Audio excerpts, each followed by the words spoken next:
नमस्कार दोस्तों, स्वागत है आप सभी का आपके अपने YouTube चैनल हिम रोजगार मित्रा को। दोस्तों, आप थंबनेल देख के समझ गए होंगे कि ये वीडियो किस चीज़ के बारे में होने वाली है। टीजीटी आर्ट्स के जो एस्पिरेंट्स हैं हिमाचल प्रदेश में, उनके लिए वीडियो काफ़ी इंपॉर्टेंट रहेगी। और अगर आपको ये वीडियो अच्छी लगेगी तो आप हमें सब्सक्राइब कर सकते हैं और फर्दर अपडेट के लिए हमारे साथ जुड़ सकते हैं। दोस्तों, पहले मैं आपको ये बताऊंगा कि ये वीडियो आपके लिए क्यों इम्पोर्टेंट है। दोस्तों, पहली बात इसमें ये है कि TGT medical and non medical दोनों का जो एग्ज़ाम है वो HPRC के द्वारा कंडक्ट करवाया गया। काफ़ी समय से इंतज़ार था लोगों को कि हिमाचल प्रदेश में पेपर नहीं हो रहे हैं, बहुत देर कर रही है सरकार की वजह से देर हो रही है। जैसे भी वो सब चीज़ें अब ख़त्म हो चुकी हैं, अब पेपर जो है वो कंडक्ट हो चुके हैं और सब एनालिसिस जो है आप सभी लोगों के पास भी पहुंच चुका होगा और हमारे पास भी पहुंच चुका है। तो अब पेपर बचा है हिमाचल प्रदेश में HPRC के जो द्वारा कंडक्ट कराया जाएगा वो बचा है टीजीटी आर्ट्स का। तो उनको क्या लेसन इन टीजीटी मेडिकल और नॉन मेडिकल के एग्ज़ामों से लेने हैं उसकी हम चर्चा करेंगे। और कुछ डाउट हैं जो हमारे पास मैसेज के माध्यम से या फ़ोन कॉल्स के माध्यम से बच्चों के पहुँचे हैं, उनको हम जवाब देने की कोशिश करेंगे। उम्मीद कर रहा हूँ ये वीडियो आपके लिए महत्वपूर्ण रहेगी। ज़्यादा समय न बर्बाद करते हुए शुरू करेंगे। दोस्तों, मैंने यहाँ पे शब्द लिखा है चेतावनी। इसको शायद आप लोगों को लगता होगा कि चेतावनी लिखना सही नहीं है, काफ़ी कटु शब्द जो है वो यहाँ पे यूज़ किया गया है, लेकिन अब समय ही इतना बचा है पेपर के लिए कि चेतावनी शब्द लिखना ही जायज़ और मुमकिन माना जाएगा। तो दोस्तों, मैंने अब जैसे आपसे कहा कि अभी जो है वो दो पेपर जो है, एक जो है वो टीजीटी मेडिकल का और एक टीजीटी नॉन मेडिकल का कंडक्ट हो चुके हैं। और जिसमें जो है वो हमारे पास टीजीटी मेडिकल 7 शिफ्ट में हुआ और टीजीटी नॉन मेडिकल 9 शिफ्ट में हुआ। अभी हम इन दोनों पेपरों के जो 16 शिफ्ट टोटल बनी, 16 शिफ्ट बन गई, 9 7 16, इनकी शिफ्ट के आधार पर जो पेपर हुआ है उसके ऊपर एनालिसिस करेंगे कि बच्चों के क्या क्या रिव्यू आए। और फिर हम टीजीटी आर्ट्स वाले बच्चों को जिनमें भय का माहौल बन गया है कि पेपर ऐसा आ रहा है, पेपर वैसा आ रहा है, उसके बारे में चीज़ें डिस्कस करेंगे कि आपको आगे कैसे बढ़ना है। दोस्तों, जब टीजीटी मेडिकल का एग्ज़ाम हुआ उसके बाद जो है काफ़ी बच्चों के एनालिसिस आया। आपने भी कई यूट्यूब प्लेटफॉर्म के माध्यम से देखे होंगे या आपके फ्रेंड्स जो पेपर दे के आए थे उनके से बात की होगी। तो टीजीटी मेडिकल का एग्ज़ाम जो था वो ईजी मोड पे सबको लगा और वो +2 लेवल का एग्ज़ाम लगा। बच्चों को मैक्सिमम रिव्यू थे कि सर पेपर जो है वो +2 लेवल का आ रहा है, आसान आ रहा है। स्टेटमेंट बेस्ड क्वेश्चन थे लेकिन बहुत कम थे। और कुछ बच्चों का पेपर भी जो है वो क्या रहा, इनकम्प्लीट रहा, क्योंकि उनको क्या था, अभ्यास नहीं था ऑनलाइन प्लेटफॉर्म में पेपर देने का, जिसकी वजह से पेपर जो है इनकम्प्लीट रहा। अब जो मेन फोकस जो हमारा है, जिसकी वजह से जो है बच्चों में काफ़ी भय पैदा हो गया है, वो रहा है टीजीटी हमारे पास नॉन मेडिकल का पेपर, जिसमें जो है बच्चों को काफ़ी जो है संशय मन में पैदा कर दिए हैं। दोस्तों, ये पेपर हुआ 9 शिफ्टों में कंडक्ट। पेपर था टफर साइड। मेरी भी लगभग 11 से 15 बच्चों से बातचीत हुई है एक्सपीरियंस से, तो उनका रिव्यू जो मेरे साथ रहा है। बाकी और प्लेटफॉर्म पे आप देख रहे हैं, चाहे इंस्टाग्राम पे चाहे फेसबुक पे, उनका रिव्यू भी यही है कि पेपर जो था वो टफर साइड था। और क्वेश्चन तो दोस्तों, जो लेवल की बात की गई थी, वो लेवल जो था वो मेडिकल में तो +2 लेवल था, लेकिन नॉन मेडिकल में दोस्तों पेपर जो है ग्रेजुएशन लेवल और कुछ हद तक पोस्ट ग्रेजुएशन लेवल तक देखने को मिला उन सब्जेक्ट से। और उस लेवल के क्वेश्चन भी एग्ज़ाम में, नॉन मेडिकल एग्ज़ाम में पूछे गए हैं। और मैक्सिमम क्वेश्चन दोस्तों क्या थे, स्टेटमेंट बेस्ड क्वेश्चन थे। स्टेटमेंट बेस्ड क्वेश्चन का मतलब क्या है, तथ्य आधारित क्वेश्चन थे कि जिसमें आपको तथ्य दिए गए थे और आपको जो है एनालाइज करके बताना था कि इसमें से कौन सा सही है, कौन सा गलत है, 1 2 करेक्ट है, 2 3 करेक्ट है या सब करेक्ट है। ऐसे जो क्वेश्चन थे वो पूछे गए थे और स्टेटमेंट बेस्ड, लंबी लंबी स्टेटमेंट बेस्ड क्वेश्चन थे। और टॉपिक जो थे वो डाइवर्स थे। डाइवर्स टॉपिक का मतलब दोस्तों क्या है कि जैसे मान लो कि पहली शिफ्ट थी, ठीक है, उसमें जो है वो क्वेश्चन अलग अलग टॉपिक के थे। सेकंड शिफ्ट में अलग और अलग अलग टॉपिक थे। तो इससे जो है टॉपिक का रेलेवेंस भी नहीं रह जाता है कि किस टॉपिक से ज़्यादा क्वेश्चन पूछे जा रहे हैं, वो भी हमारे लिए इंपॉर्टेंट आगे आने वाली शिफ्टों के लिए नहीं रहा, ठीक है। और पेपर भी जो तो क्या था, लेंथी था और बच्चों का पेपर इनकम्प्लीट रहा। या वो डर गए या उनको अभ्यास नहीं था, ठीक है, क्योंकि लेंथी स्टेटमेंट जब पेपर में आती हैं तो पेपर को जो क्वेश्चन को सॉल्व करने में समय तो लगता है, क्योंकि हम अभ्यस्त नहीं होते हैं और इसके चक्कर में जो है पेपर इनकम्प्लीट रह जाता है। दोस्तों ये हमें बातें जो है वो इन 2 पेपर जो हुए 16 शिफ्टों में उनसे बच्चों से सुनने को मिली। और उसमें एक और बात कॉमन हमारे पास आई कि जिसमें एक क्वेश्चन आया कि रिव्यू क्वेश्चन करी। रिव्यू क्वेश्चन क्वेरी में दोस्तों लोगों ने, बच्चों के द्वारा ये क्वेरी आई कि मान लो आपने किसी क्वेश्चन को जो है वो रिव्यू फॉर लेटर के लिए सिलेक्ट कर दिया, रिव्यू फॉर लेटर के लिए सिलेक्ट कर दिया, लेकिन आपने जो है उसका आंसर मार्क नहीं किया है। ठीक है, दूसरी हम केस लेंगे कि मार्क कर दिया है। तो दोस्तों इसमें आपको ये ध्यान रखना है कि जब भी आप किसी क्वेश्चन को रिव्यू फॉर लेटर के लिए मार्क कर देंगे तो वो क्वेश्चन आपका सेव हो जाएगा। वो आपका आंसर एवेल्यूएशन के लिए, अगर आपने क्वेश्चन मार्क कर दिया है तो क्वेश्चन जो है वो आपका एवेल्यूएशन के लिए सेव हो जाएगा, और अगर आपने मार्क नहीं किया है तब तो कोई दिक्कत नहीं है। और ऊपर से दोस्तों दूसरी बात ये भी है कि इस पेपर में जो है वो नेगेटिव मार्किंग नहीं है। नेगेटिव मार्किंग नहीं है तो मैं तो आपको ये सलाह दूंगा कि जब भी आप किसी क्वेश्चन को रिव्यू के लिए, हाँ ठीक है आपको डाउट है, लेकिन आप एक क्वेश्चन को जो है मार्क करके चलें, जिससे अगर आपको जो है वो समय नहीं मिलता है कि आप वापस उस क्वेश्चन पे पहुंच पाएँ, तो जो क्वेश्चन आपने 2 ऑप्शन एलिमिनेट करके 2 छोड़ी थी ऑप्शन, जिसमें से आपने एक को टिक कर दिया था, वो मार्क तो होगी। मान लो 50% प्रोबेबिलिटी के साथ वो क्वेश्चन ठीक हो गया, तब भी आपको मार्क्स ऐड हो जाएगा। और अगर आप उस क्वेश्चन को मार्क ही नहीं करेंगे तो वो क्वेश्चन तो आपका वैसे रह जाएगा। ठीक है, तो मैं तो यही सलाह दूंगा कि क्वेश्चन रिव्यू फॉर लेटर ठीक है आप करो। होता है कई क्वेश्चन में ऐसा होता है कि बच्चों को जो है 2 ऑप्शन में कन्फ्यूजन होती है, 2 वो एलिमिनेट कर चुके होते हैं, तो आपने क्या करना है, उसको मार्क कर देना है। कोई जो आपको लगता है करेक्ट आंसर है, बाद में उसको रिव्यू कर लेंगे। रिव्यू के लिए ऑप्शन जो है वो आपने रखनी है। उम्मीद कर रहा हूँ ये रिव्यू क्वेश्चन की क्वेरी जो है वो सॉल्व हो गई आपकी। अब दोस्तों आगे हमारे पास बारी आती है इंपॉर्टेंट पार्ट के बारे में, वो है पार्ट बी। दोस्तों क्वेश्चन में जो आपको बताया था सिलेबस में कि आपको जो है 2 पार्ट में पेपर आएगा, 140 और 60 की रेशियो रहेगी पार्ट ए और बी में। तो दोस्तों उसमें जो क्वेरी थी उसमें बच्चों के जो मैक्सिमम रिव्यू थे वो थे कि वो ईजी था, वो पार्ट जो था हमारे पास ईजी था। बट दोस्तों अगर वो ईजी था तो वो सबके लिए ईजी था, वो सभी लोगों के लिए ईजी था ना, सभी के लिए ईजी था। तो दोस्तों यहाँ पे जो चीज़ मैटर करेगी वो आपकी एक्यूरेसी मैटर करेगी।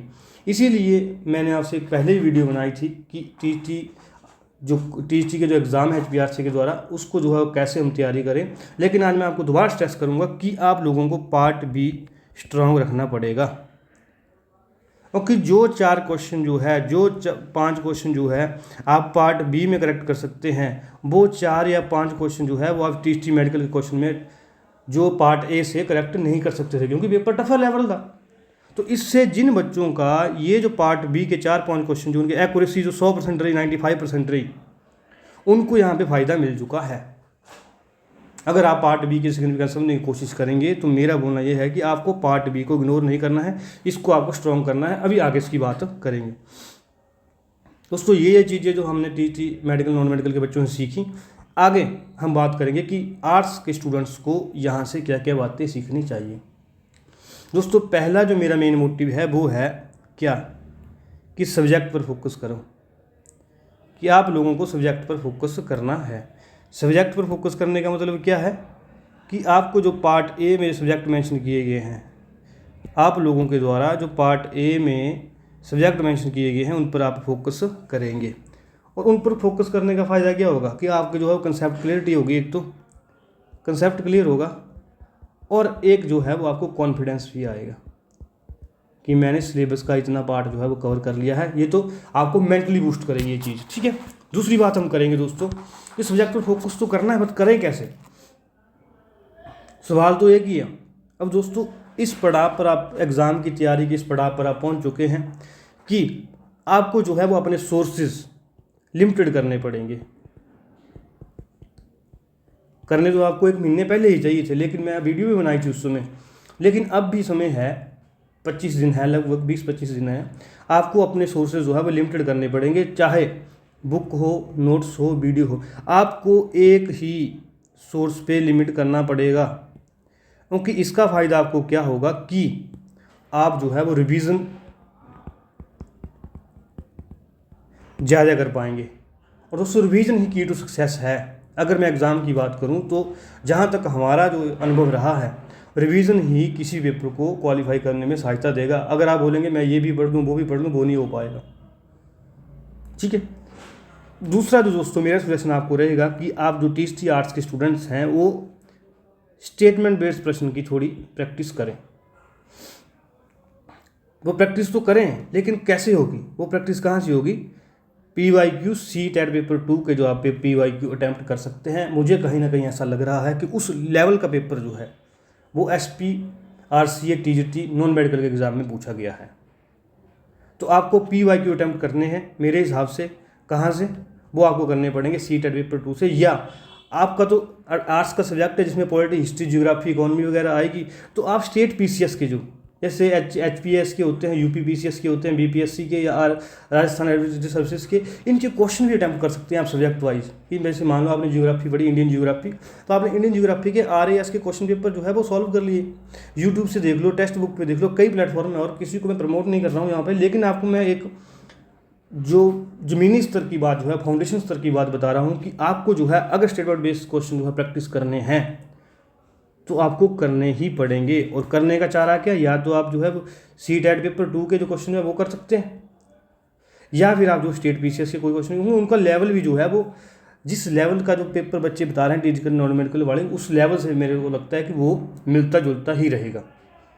और आपके जो सिलेबस है TST आर्ट्स का, वो तो वैसे भी जो मैक्सिमम एग्ज़ाम होते हैं एडमिनिस्ट्रेटिव सर्विसेज, उसका ही मिलता जुलता सिलेबस है लगभग। तो मेरा तो आपसे ये रहेगा कि आप CTET के जो पेपर 2 है वहाँ से क्वेश्चन ट्राई कर सकते हैं। ठीक है, अगर वो ख़त्म हो जाते हैं तो आप इस जो स्टेट PCS की तरफ भी आ सकते हैं, आपको काफ़ी फ़ायदा रहेगा। ठीक है। बाकी एक बात और है, अभी समय ऐसा है कि आपको ज़्यादा पढ़ने की बजाय टेस्ट सीरीज पे ध्यान देना चाहिए। टेस्ट सीरीज आप लोगों ने खरीदी होगी, नहीं खरीदी होगी तो विभिन्न प्लेटफॉर्म पे मिली, या आप किसी की भी खरीद सकते हैं। मैं किसी की ना मैं मना करता हूँ कि यहाँ से मत खरीदो या यहाँ से नहीं खरीदो, क्योंकि अभी जो है प्रैक्टिस ही, जिस समय के पड़ाव पर आप पहुँच चुके हैं उसमें प्रैक्टिस ही मैटर करती है। और प्रैक्टिस कैसी होगी? टेस्ट सीरीज से टेस्ट देने पड़ेंगे। उसका टेस्ट का क्या करना पड़ेगा आपको?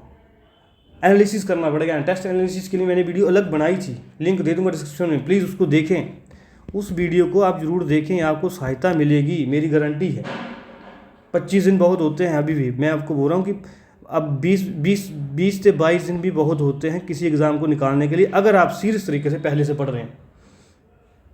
और एक मेरा फोकस बच्चों से निवेदन रहेगा कि अभी आप जो है वो नया नहीं पढ़ना है, अपने जो अब तक पढ़ा है, जो अभी तक पढ़ा है उसी को रिवाइज करना है, बाकी कुछ नहीं करना है, नया नहीं पढ़ना है। ठीक है। अगर ये 4 पॉइंट आप फॉलो कर लेंगे, एक ही सोर्स से पढ़ेंगे इस समय, और स्टेटमेंट बेस्ड क्वेश्चन प्रैक्टिस करेंगे, कहाँ से? CTET पेपर 2 से या स्टेट PCS के क्वेश्चन से, और टेस्ट सीरीज देंगे, उसका एनालिसिस करेंगे और नया नहीं पढ़ेंगे, तो आपको जो है वो एक पॉजिटिव एज मिल जाएगी। और आपका जो माइंड सेट है ना दोस्तों, एक क्वेश्चन जो है वो एग्ज़ाम कोई भी हो, वो माइंड सेट की गेम है। अगर आपको एक कॉन्फिडेंस अभी आ गया कि भैया मेरे से क्वेश्चन हो रहे हैं, तो आप पेपर कर जाएंगे। ठीक है। दूसरा, मैं आपको ऊपर भी बात की, एक बार मैं दोबारा उस बात को स्ट्रेस करूंगा कि आप लोग जो है पार्ट वी को मजबूत करें। वैसे पार्ट वी की जो सीरीज़ जो है हमने भी चलाई है हिमरोजगार मित्रा यूट्यूब चैनल पे, उसको भी आप फॉलो कर सकते हैं।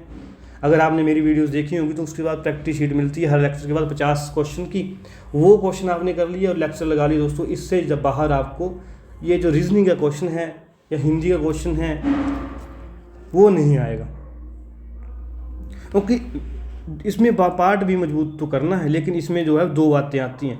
पहली बात तो हमारे पास क्या आती है? पहली बात आती है क्यों मजबूत करना है। जैसे मैंने आपसे बात की कि दोस्तों, जैसे मान लो कि आपके पास जो है क्या होता है कि जैसे मान लो आपके पास जो है वो एक तरफ है पार्ट बी, एक तरफ है पार्ट ए। ठीक है। अब 5 क्वेश्चन आप इसके मान लो, 5 क्वेश्चन मान लो पार्ट ए के।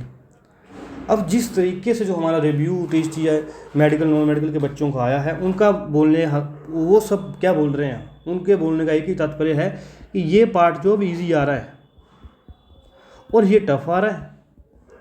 तो अगर आप लोग जो है इस पार्ट की अच्छे से तैयारी कर लेंगे और आपकी एक्यूरेसी 95% रहेगी, मतलब कि अगर 60 क्वेश्चन आते हैं और वहाँ से आप जो है वो 55+ क्वेश्चन ठीक कर जाते हैं, तो आप पॉजिटिव एज में नहीं होंगे बाकी उनके कंपैरिजन में, जिनके 50 ठीक हो रहे हैं, जिनके 40 ठीक हो रहे हैं। और जिस तरीके का लेवल का पेपर जो आ रहा है उसको देखते हुए ये जो 5 क्वेश्चन है पार्ट ए के, ये अटैम्प्ट करना मुश्किल नहीं है, क्योंकि इसमें गलती होने की संभावना है। मान लो क्वेश्चन ऐसा है आगे कि वो कंसेप्ट आपने पढ़ा नहीं, आप तुक्का थोड़ी लगा दोगे, तुक्का तो आप लगाओगे ही, क्योंकि नेगेटिव मार्किंग नहीं है। बट भैया हमें जो है वो एग्ज़ाम के साथ खेलना नहीं है, हमें तो क्वेश्चन पेपर क्वालिफाई करना है ना। तो क्वालिफाई करने का तरीका ये है कि आप पार्ट बी पे फोकस करिए ब्रदर सिस्टर जो भी हैं, पार्ट बी को मजबूत करिए। और ज़्यादा नहीं मैं फोकस करने को बोल रहा हूँ, मैं बोल रहा हूँ कि अभी आप 1 घंटा डेली देंगे ना, अभी भी 1 घंटा आप डेली दीजिए, आपका पार्ट भी स्ट्रॉन्ग होगा ही होगा। और जब मैं बोल रहा हूँ 60 क्वेश्चन आएंगे, आप 55 ठीक कर जाएंगे और आप पॉजिटिव एच भी होंगे, क्योंकि 55 ठीक कर लिए आपने तो आपको कॉन्फिडेंस वैसे ही आ जाएगा। ठीक है, अगला है आप एमसीक्यू प्रैक्टिस करें। कैसे करेंगे? किसी प्लेटफॉर्म से जहाँ से आपसे टेस्ट सीरीज लिए, या पार्ट बी के लिए आप हमारे चैनल को भी देख सकते हैं, वहाँ से मैं रीजनिंग मैथ्स के क्वेश्चन जो है वो करवा ही रहा हूँ। ठीक है, बाकी मैं आपसे एक और निवेदन करूँगा कि करंट अफेयर को आप फोकस अभी ना करें। अगर पहले नहीं पढ़े हैं तो पहले पढ़े हैं तब तो वेल एंड गुड, आप उसको रिवीजन कर सकते हैं, लेकिन नहीं पढ़े हैं तो रिवीजन मत करिए, क्योंकि करंट अफेयर का जो इनका पैटर्न जो मुझे लगा, अभी तक तो टीचर मेडिकल के ही पेपर हमारे पास आए थे, वो पैटर्न ऐसा था कि कभी 24 से सवाल पूछा गया है, कभी 25 से सवाल पूछा गया है, तो एक डेफिनेट पैटर्न नहीं है। क्वेश्चन भी 3 से 4 ही हैं, तो 3 से 4 क्वेश्चन के लिए मान लो आप जो है वो डेली आधा घंटा दे रहे हैं, तो 20 घंटे मेरे हिसाब से देना जो है वो ठीक नहीं है। ठीक है, और HPG की अगर हम बात करें, इस पॉइंट को थोड़ा सा आप नोट करेंगे कि अगर पार्ट बी में थोड़ा सा आपको जो है वो स्ट्रॉन्ग करना है अपना स्कोर, तो उसमें जो है वो आप फोकस करिए हाइड्रो पावर प्रोजेक्ट्स पे, हिमाचल प्रदेश के, जनजातियों पे, मंदिर मेलों पे, जनगणना पे, पहाड़ियों और नदियों में, और राज्य के चिन्ह और हिमाचल प्रदेश का जो गठन है। ये जो हमारा हिम रोजगार मित्र चैनल है दोस्तों, इस पर जो है वो मैंने ये चीज़ें जो है जनगणना पढ़ा चुका हूँ, हिमाचल प्रदेश का गठन पढ़ा चुका हूँ, मैं जनजातियाँ पढ़ा चुका हूँ, जनगणना पढ़ा चुका हूँ, राज्य के चिन्ह आप कहीं से भी देख लेंगे, एक गूगल सर्च मारेंगे 5 मिनट टॉपिक पढ़ लेंगे। नदियाँ पहाड़ियाँ में 2 डिस्ट्रिक्टों में करा चुका हूँ, मेले भी 2-3 डिस्ट्रिक्टों में करा चुका हूँ। इस तरीके से आप इन टॉपिकों पर फोकस करेंगे, आप 3 से 4 क्वेश्चन आराम से बना लेंगे सिर्फ इन 5 टॉपिकों में। क्योंकि आप क्या करते हैं, आप हिमाचल प्रदेश की बुक उठाएंगे जीके की, वहाँ से क्या करना शुरू कर देंगे हिस्ट्री, और हिमाचल प्रदेश की हिस्ट्री में जो राजा हैं भैया ये याद नहीं होती ऐसे 10 दिन में 20 दिन में, इसको समय लगता है चीज़ों को। ठीक है, मैंने अभी तक जो है 2 डिस्ट्रिक्ट पढ़ाए हैं इसके, अगर आप वो देखना चाहें तो देख सकते हैं, लेकिन फिर वही बात है कि 4 घंटे लगेंगे उसको देखने में। उसमें से आप जैसे मान लो जियोग्राफी की वीडियो देख लो, मेलों की वीडियो देख लो, ऐसे कर सकते हैं। तो मेरे बोलने का मतलब ये है कि आपको पार्ट भी स्ट्रॉन्ग करना पड़ेगा एक हद तक, ताकि जिस तरीके से टीचिंग नॉन मेडिकल के बच्चों का रिव्यू है उसको मद्देनजर रखते हुए आपको ये फोकस करना ही पड़ेगा। ठीक है, तो ये चीज़ें रहीं। और बाकी बात रही आगे कि जो भी पार्ट बी के क्वेश्चन जो थे वो TGT नॉन मेडिकल के पेपरों में आएंगे, वो आंसर की कब आ जाएगी, 30-31 तक आंसर की आ जाएगी। वो इस प्लेटफॉर्म पे हमारे यूट्यूब चैनल पे आपको जो है फ्री ऑफ कॉस्ट जो है वो करवाए जाएंगे, तो आप उनको वहाँ से देख लेंगे, वहाँ से आपका पार्ट भी काफ़ी स्ट्रॉन्ग हो जाएगा, आपको पता लग जाएगा कि क्या जो मैंने अभी आपको बताया वो सही है या गलत है। ठीक है, और अगर आप चलो आगे बात करते हैं, बाकी बातें बाद में करेंगे। और तीसरी बात है दोस्तों, आपने धैर्य रखना है। मैं आप तो सभी एक बात कहूँगा कि पेशेंस जो है ना, कॉम्पिटिटिव एग्ज़ाम में पेशेंस बहुत मैटर करता है दोस्तों। अगर आपने धैर्य खो दिया कि मेरे से ये सिलेबस नहीं हो रहा है, जल्दी करना है, समय नहीं बचा है, ये नहीं हुआ है, वो नहीं हुआ है, तब आपका पेपर क्वालिफाई नहीं होगा, आप स्ट्रेस हो जाएगा आपको। ठीक है, तो आपको जो है वो धैर्य रखना है और धीरे धीरे स्मॉल टॉपिक्स को कवर करते हुए जो है वो पेपर कंप्लीट करना है। और दूसरी बात जो है, अभी समय जो 20 से 22 दिन बचे हैं, रट्टा नहीं मारना है, आपको पढ़ना है। और पढ़ने का तरीका इस समय क्या रहेगा, आपको जो है वो नज़र दौड़ानी है, नज़र मारनी है, याद करने की कोशिश नहीं करनी है। आप याद करने की जो कोशिश है वो आपको अभी नहीं करनी है। क्योंकि अभी आप चीज़ें स्ट्रेस होता है, बच्चे को पेपर जल्दी आ रहा है और आप चीज़ों को याद करने की कोशिश करेंगे तो जो आपको याद है वो भी भूल जाएगा, आपको स्ट्रेस हो जाएगा। ठीक है, पेशेंस रखें, रट्टा नहीं मारना है। और अभी जो समय ऐसा है कि बच्चों को जो है कुछ को ख्याल आ रहा होगा कि मुझे तो सब कुछ भूल गया है, कुछ नहीं आता है। दोस्तों, जो बच्चा पढ़ाई करता है, जो कैंडिडेट पढ़ाई करता है, उसके मन में तो ये दोनों ख्याल आएंगे कि मुझे कुछ नहीं आता है और मैं सब कुछ भूल गया हूँ। अगर आपका दिल जानता है, आप पढ़ाई कर रहे हैं, तैयारी कर रहे हैं, आपका दिल जानता है दोस्तों कि आप पढ़े हैं कि नहीं पढ़े हैं, और अगर आप पढ़े हैं और फिर आपके मन में जो है वो ये दोनों सवाल आ रहे हैं, तब तो कोई घबराने की जरूरत नहीं है। क्योंकि जो बच्चा पढ़ता है वही भूलता है, फिर उसको ऐसा लगता है, जबकि जब आप क्वेश्चन करेंगे MCQ तो आपको लगेगा कि मेरे को आता है। ठीक है, तो इस चीज़ से आपने घबराना नहीं है, एग्ज़ाम के नज़दीक ऐसा होता ही है।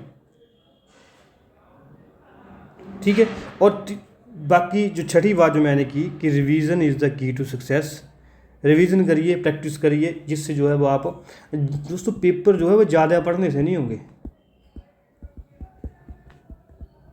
ज़्यादा पढ़ने से नहीं होगा।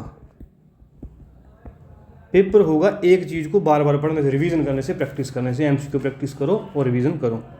और आपको फीलिंग आ रही है कि मेरे से नहीं होगा, ये सबके साथ होता है। अगर आपने अच्छी तैयारी की है तो आपके साथ भी ऐसा होगा, इससे घबराना नहीं है। बस इस चीज़ को जो है वो आप किससे बात कर सकते हैं, अपनी फैमिली से, कोई फ्रेंड है आपका, रिश्तेदार, उससे बात करिए और अपने आप को मोटिवेट रखिए। और मोटिवेट क्यों रखना है? मोटिवेट दोस्तों इसलिए रखना है कि ताकि आपकी पढ़ाई अच्छी हो सके। और ऐसा नहीं करना है कि आपने कोई जी यूट्यूब पे 2 घंटे की मोटिवेशन वीडियो देख ली, नहीं, बिल्कुल ऐसा बिल्कुल नहीं करना है। आप अपनी फैमिली से बात करिए ना, मम्मी से, पापा से बात करिए, अपने फ्रेंड से बात करिए जो तैयारी कर रहा है, या कोई रिश्तेदार से बात करिए कि भाई मैं ऐसा है, ऐसा मेरे को टेंशन हो रही है। वो खुद बताएंगे, जो आपसे बड़े होंगे या आपके बड़े भाई बहन होंगे जो तैयारी करते हैं, कि कैसे कैसे चीज़ें होती हैं और घबराने की ज़रूरत जीवन में नहीं है। ठीक है, बस आप पढ़ते रहिए, आंखों के आगे से पन्ने गिराते रहिए। और मैंने आपको अब वीडियो बनाई थी पहले भी, अब मैं उसका लिंक डिस्क्रिप्शन में दे दूंगा कि पढ़ना कैसे है। इस समय रटने की कोशिश नहीं करनी है, आपको लाइन बाय लाइन पढ़ना है और आगे निकलते जाना है। ठीक है, और आलस से बाहर निकलो। आलस से बाहर कैसे है कि जैसे मान लो कि आज आपने सोचा कि मैंने ये सब्जेक्ट पढ़ना है। ठीक है, कोई भी सब्जेक्ट है जो आपने सोच लिया कि मैंने आज पढ़ना है, तो भाई वो पढ़ना ही पढ़ना है, पढ़ना ही पढ़ना है उसको। क्योंकि समय नहीं बचा है इतना कि आप उसको जो है वो लीव कर सकते हैं, छोड़ सकते हैं, तो वो पढ़ना ही पड़ेगा आपको। थोड़ा सा जो है वो नींद से कंप्रोमाइज़ दोस्तों करना पड़ता है। मेरा तो मानना है कि नींद से जो है थोड़ा सा आपको बाहर निकलना पड़ेगा, आलस से आपको बाहर निकलना पड़ेगा। थोड़ा सा देखो दोस्तों, कोई भी चीज़ है जीवन में, कोई भी चीज़ का प्राप्त होती है जिद से। जिद्दी बनना पड़ेगा कि मेरे को आज ये पढ़ना है तो पढ़ना ही है। फिर ये नहीं देखना कि हिमाचल प्रदेश में कितनी सर्दी पड़ रही है, शिमला में कितनी सर्दी पड़ रही है, किन्नौर में, चंबा में, तो इससे को नहीं देखना है। चुपचाप पढ़ना है और ज़्यादा दिमाग इधर उधर नहीं लगाना है। अपने आप को बूस्ट रखना है, फैमिली से बातचीत करते रहना है, MCQ प्रैक्टिस करने हैं। और एक बात जीवन में याद रखनी है, क्या?